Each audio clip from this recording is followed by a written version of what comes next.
Democrats. He's hated by independents. You guys know that over 2 million people signed the recall waivers or petitions, and then ultimately, I believe it was 1.7 that were validated. But here's a couple examples. In the first example, Republican candidate Larry Elder is noticeably impacted by the way the ballot was created and folds and added to the ballot. This is basically a low-tech hack of a ballot. When folds run through candidate vote space, it either does not scan and forces an adjudication or outright misaligns and auto-cancels the vote. The design of the ballot, they believe, will negatively impact Elder. Here's what I'm going to tell you to do. If you have they're called supervisor of elections out here in Florida. I'm assuming it's the same or similar in California. I know they want to try to keep things shut down and, COVID hysteria so that they make things easier for Gavin Newsom. But I would ask you to take the extra effort, if you can, to drive your ballot to a location where you can assure it's going to be counted. I don't know if there's a system that exists in California where you can confirm that your vote has been counted. That exists in the state of Florida. They've done a lot of things to tighten up our elections. If not, that is something that you guys will want to work on with the Fix California thing that Rick Grinnell has going on out there. But this is something they're trying to do. The second hack effort mentioned by this article by Gateway Pundit is referred to as the Postman hack. This simple, low-level hack perpetrated on voters is one of many ways a vote can be stolen. This is just one of them. Think about it. If 10,000 of these votes were stolen, this is sometimes the narrow or thin margin of nefarious, actors, or this is the margin that nefarious actors need to win. The Democrats will continue to cheat as long as they get away with it. So it is time for Americans and Californians to stand up for freedom and justice and free and fair elections. So this is stuff, and I'm sure Larry Elder will be making the case, and he needs to be vocal. You guys need to be vocal and not be discouraged. The way that you're going to win is to overwhelm the system in California. They can't see you come. I mean, it's got to be so many. You got to flood the zone. And to the best of your ability, if you can get to a place where you can drop off that ballot safely and securely, I would do just that. Another opportunity that you have is ballot harvesting. Okay, the left invented that, and quite frankly, you guys have a relatively efficient mail-in system. You guys get everything counted on time for the most part in November, but obviously these people are going to go for the gusto, because I really do believe Elder will win this race unless they get away with cheating. So it's up to you to overwhelm the system for the sake of freedom, for the sake of justice, for the sake of fair elections. So you can do that. Another thing is Larry Elder. This Hat Tip National Review. Is Larry Elder the latest victim of a high-tech media takedown?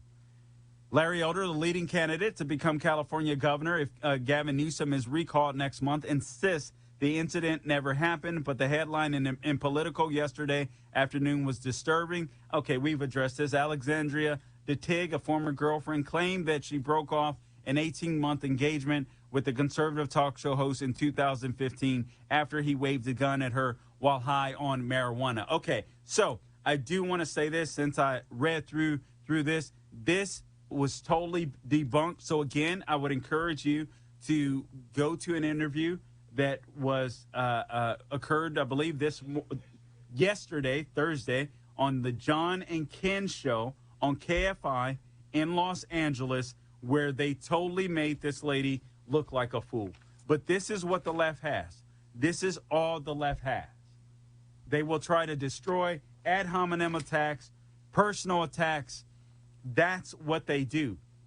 But if you want to be able to afford housing, Gavin Newsom hasn't been able to do that. If you want to see, the caller called in earlier, he wants to blame Reagan for homeless. Listen to what he said.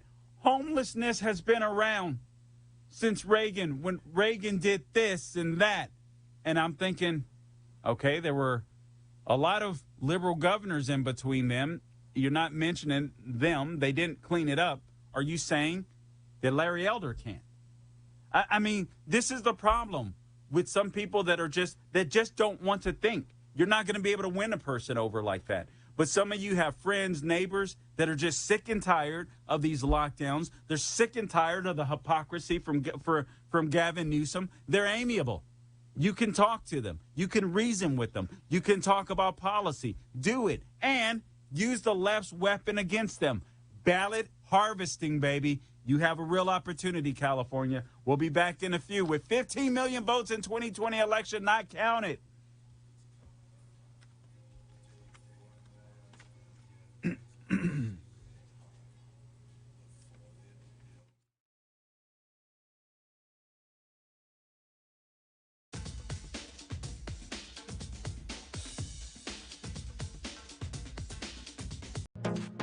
Trending now on the Charlie Kirk Show.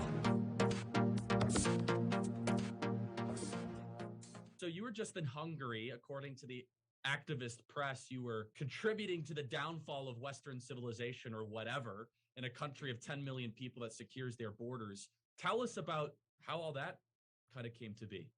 As a father of 4 children, I'm very familiar with lying because kids lie. And when kids lie, they lie in a recognizable way. They tell you a version of the story that's, say, 15 or 20 degrees off the truth. Like, did you eat the Oreos? I just had 1. No, you had 6. Oh, I had 2. Right? So that's how conventional people lie. Totalitarians lie in a very different way. They tell you the inverse of the truth, 180 degrees. You ate the cookies. You ate the cookies. You ate the cookies. And then they arrest you for eating the cookies.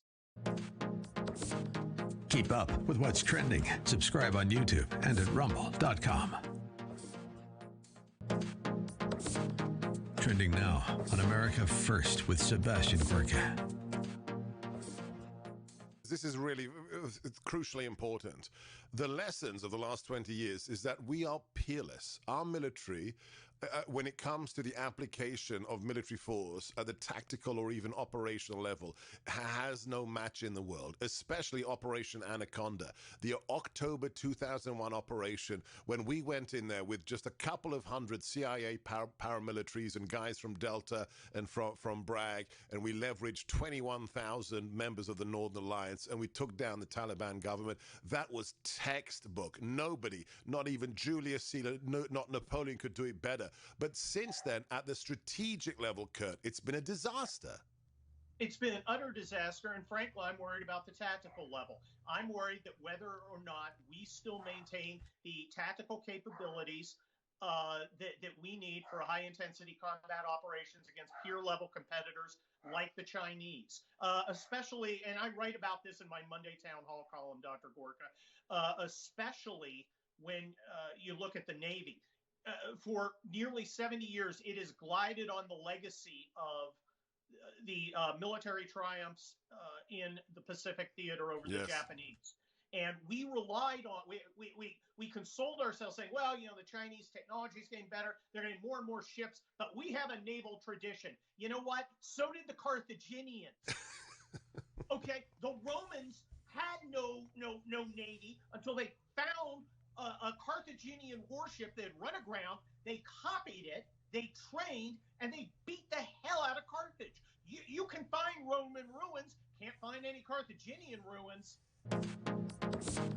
Keep up with what's trending. Subscribe today at rumble.com. Trending now on the Eric Metaxas Show. I have campaign expenditure limitations.